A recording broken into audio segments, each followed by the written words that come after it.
Ako po si Rodessa Cruzet na kumakatawan sa proyektong 3D Cebol na pinamagatang Development and Characterization of 3D Printed Carrageenan Bolus for Superficial Radiotherapy.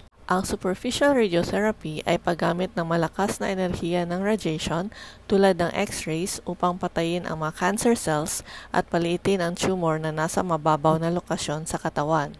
Sa totoo lang, ang X-rays ay hindi nakikita at walang kulay. Pinapakita po lamang sa drawing kung saan dumadaan ang radiation sa katawan galing sa makinang linear accelerator. Kasama ng iba't ibang klaseng superficial tumors ang skin cancers, cancer sa mukha at lieg, breast cancer at iba pa. Ang breast cancer ay nakamamatay at isa sa may pinakamaraming kaso ng cancer sa ating bansa at sa buong mundo. Ang paggamot ng breast cancer ay depende sa klase ng cancer cells at kung gaano ito kalala.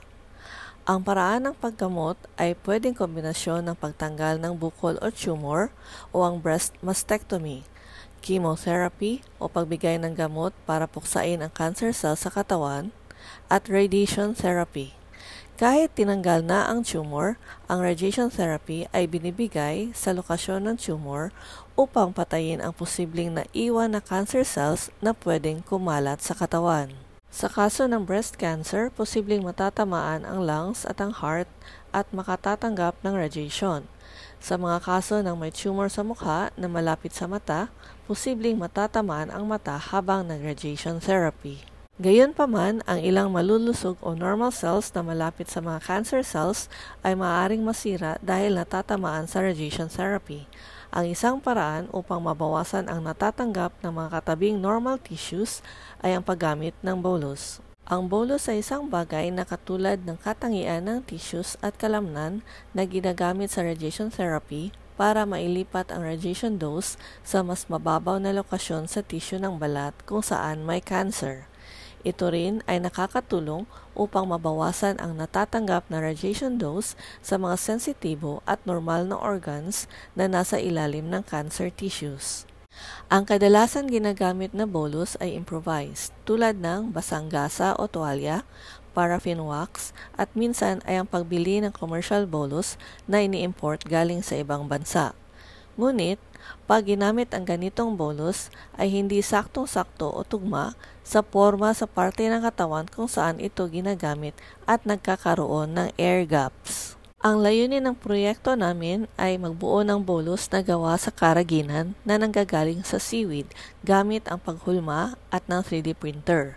Ang 3D printing ay gumagamit ng computer-aided na disenyo upang lumikha ng 3-dimensional na bagay na pwedeng ipasadya ang hugis, laki, tigas, at kulay depende sa material na gagamitin. Dumadaan ng pagpoproseso ang carrageenan at hinahaluan ng iba pang sangkap upang maging katulad ang carrageenan bolus ng tissue o kalamnan ng tao. Binubuo ang carrageenan bolus sa dalawang paraan. Una, sa paghulma gamit ang silicone mold at pangalawa, paggamit ng 3D printer.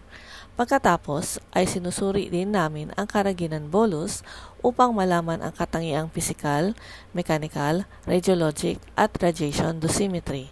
Dapat ang bolus ay sakto ang laki, malinaw, may kakayahang umangkop sa anong hugis o anyo, matibay kahit may radiation, kapag na-CT scan ay kapareho sa tissue ng tao at may kakayahan na mabago ang natatanggap na radiation sa ilalim ng balat. Ang paggamit ng carrageenan bolus ay inihahambing din namin sa commercial bolus. Sa kasalukuyan, pinag-aaralan namin na dapat kayang ibuo ang carrageenan bolus gamit ang 3D printer para makapagdisenyo ng hugis na angkop sa anumang parte ng katawan kung saan ito kinakailangan pag nag-radiation therapy. Ang proyektong ito ay nabuo dahil sa pakikipagtulungan ng kaalaman sa akademya, industriya ng carrageenan at materials development, at medisina lalo na sa larangan ng radiation oncology. Ang carrageenan ay may masaganang mapagkukunan sa ating bansa at ang paggamit ng teknolohiya ng 3D printing ay isang makabagong paraan upang mabigyan ng alternatibong solusyon sa pangangailangan sa paggamot ng may cancer.